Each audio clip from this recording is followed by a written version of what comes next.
Hi, all, and welcome to Shakespeare. I'm Professor Tina Good, and I'm so excited to share Shakespeare's plays with you this semester. Shakespeare's plays, while difficult to read, are timeless for a reason.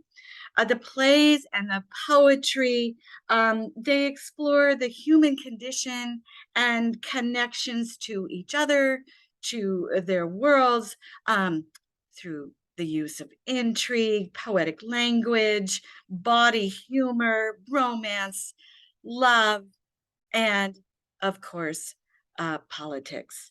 Now, Shakespeare's plays, of course, are intended to be consumed as performance. We really cannot begin to appreciate the plays unless we see them performed. Some would say even we need to practice performing them ourselves to get even a deeper awareness of how Shakespeare wrote for his actors. But I'll be, for that reason, be asking you to watch videos and films of the plays that we're reading. And perhaps if you want to read others, that would be great too. I'll be giving you a list of my favorites, whatever your streaming tool is. You should be able to find something of Shakespeare on it, but it will be important for you to view those performances. The first one I'm going to ask you to watch next week, we're not even reading a Shakespeare play next week. I'm going to ask you to watch Hamlet. I know most of you have already read Hamlet, so I'm not really worried about the reading of it. My favorite performance is done by the Mel Gibson version, if you can find it. Of course, there's other versions with Kenneth Branagh and also Ethan Hawke.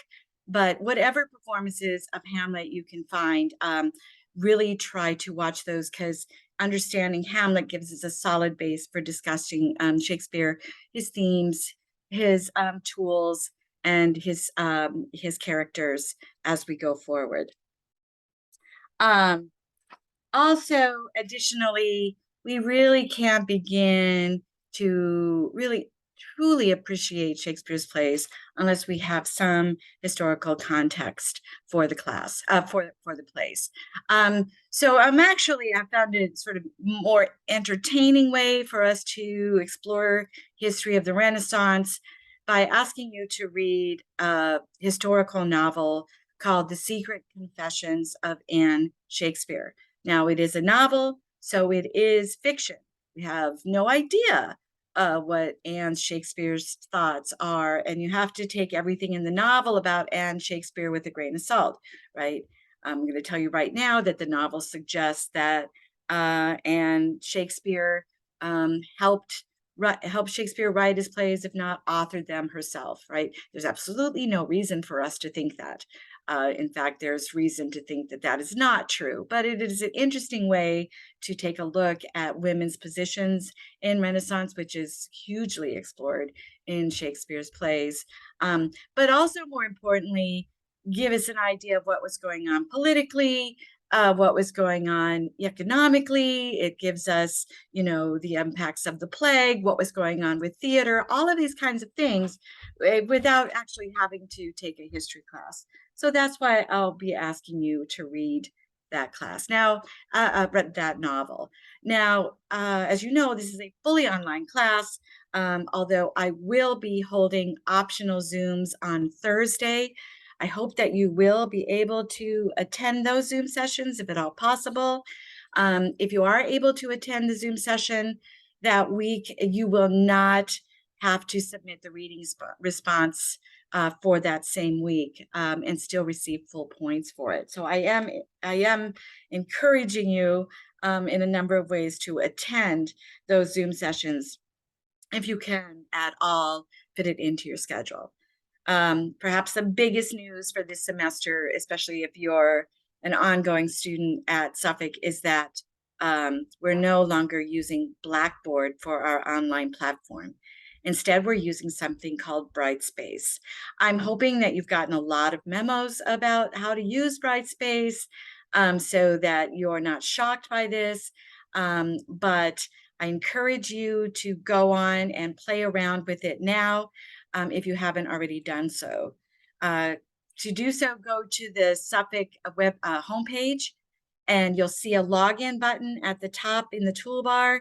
Then click on that login, and a drop-down menu will happen. So then just click on Brightspace. You will need your student ID and your password in order to get into Brightspace, but make sure that you have that. Try to find this course, Shakespeare. It shouldn't be hard, and scroll around it a bit. And you can see kind of how the course is laid out. I will be sending you more videos about how to use Brightspace, and how to use Brightspace for this course specifically. So don't worry about that.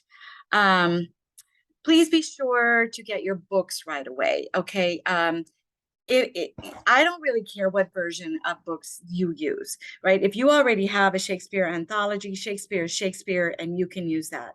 But here are the books that we will be reading this semester. Othello, The Taming of the Shrew, A Midsummer Night's Dream, Richard III, Romeo and Juliet, and The Merchant of Venice.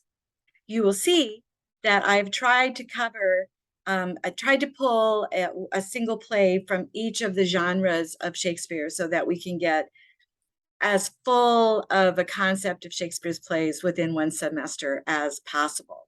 As I said, I'm also asking you to read a novel. I encourage you to start reading this novel right away because it is long. As I said, you only have to watch Hamlet next week.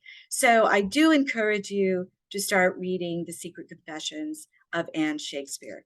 Again, try to get these books right away if you don't already have them. They are available at the Suffolk bookstore for purchase or for rent. However, they are not there forever. Books do run out. Amazon does run out of these. So don't try to wait to get, until we're going to read them and think that you're going to get them within 24 hours. That usually does not work out very well. So do try to get on top of your books right away. Try to get started on the novel, watch Hamlet, and I will be sending out more information about what's due for next week, including the syllabus quiz, in my next video to you. You should have access now to the course on Brightspace, so good luck negotiating it, and I can't wait to see you, if not on Zoom, then at least online, beginning next week. Okay? Have a great weekend. Bye-bye.